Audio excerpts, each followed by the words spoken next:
În 1774, la Kuchuk-Kainargi, Imperiul Otoman a semnat o pace care a schimbat echilibrul estului european. Pentru principatele române, tratatul a adus o noutate tulburătoare.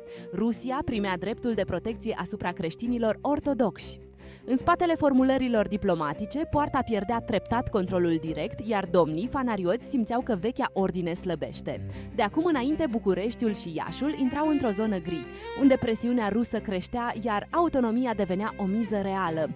Tratatul a deschis și drumul intervențiilor repetate, pentru că fiecare război ruso-turc aducea noi pretenții și noi speranțe. Boierii au înțeles repede că echilibrul vechi se rupea, iar viitorul principatelor depindea tot mai mult de diplomație.